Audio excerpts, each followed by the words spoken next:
Well, there have been a long and distinguished list of Black Cat pilots, and a lot of them are instructors. And so when I came through, many of the instructors would be chosen to be Black Cat pilots. So it's always something that you're going to aspire to from the very start. When I became an instructor on 815 Squadron, I was given the option to take over the team and to train as a Black Cat pilot, and you'd be crazy to turn it down.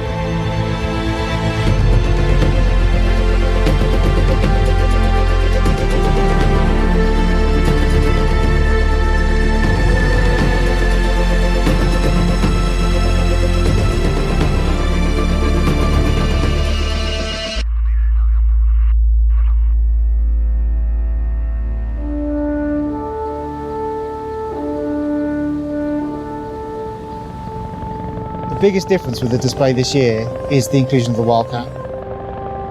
And the Wildcat is a brand new aircraft, and therefore just to display it has been a massive achievement.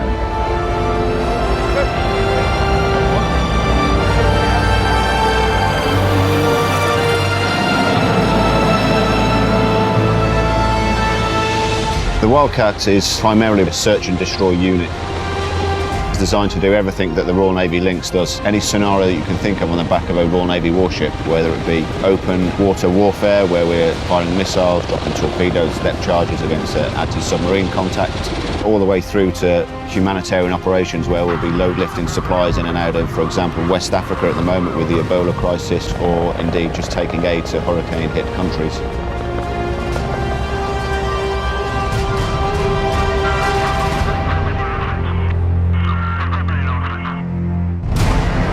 But now with the more sort of counter-piracy and counter-narcotic roles, we fly with gunners in the back, either with sniper rifles or with the M3M 50 cal machine gun, in order to allow the aircraft to provide force protection or to go and try and take down either pirates or drugs runners.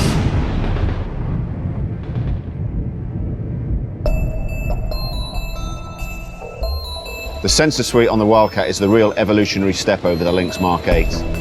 You'll see on the front of the aircraft there's a camera which has a laser designator, laser target rangefinder, and underneath the nose of the aircraft you'll see a radome, which is a 360-degree radar.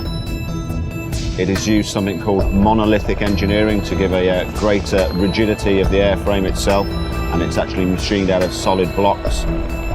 Aircraft-wise and power-wise, operated T800 engines which give about 50% more engine power, so rates of climb can be far greater than they can in the Lynx.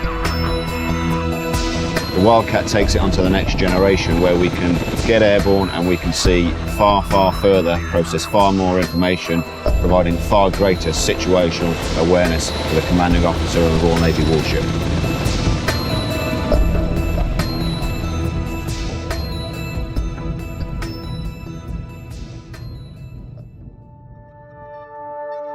Being a pilot in the Black Cat is definitely something I would imagine most pilots would aspire to. We get to push the aircraft to its limits. We get to meet the public to showcase what our colleagues are doing around the world on frigates and destroyers on operations. Probably the personal highlight for me for the 2014 season was displaying the Wildcat for the first time ever worldwide in public. It was a real mark in my career and a step forward in the Wildcat programme as it's introduced fleet-wide across the Navy.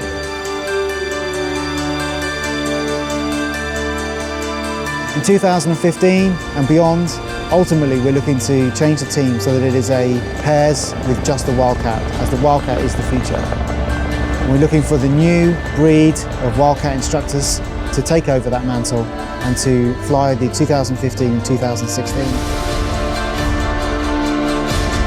Both myself and Ian will go back to our day jobs effectively. I will go back to my day job as the Royal Navy Flight Standards Officer for both Lynx and Wildcat aircraft. So next for me, I've been selected to take up a flight commander position.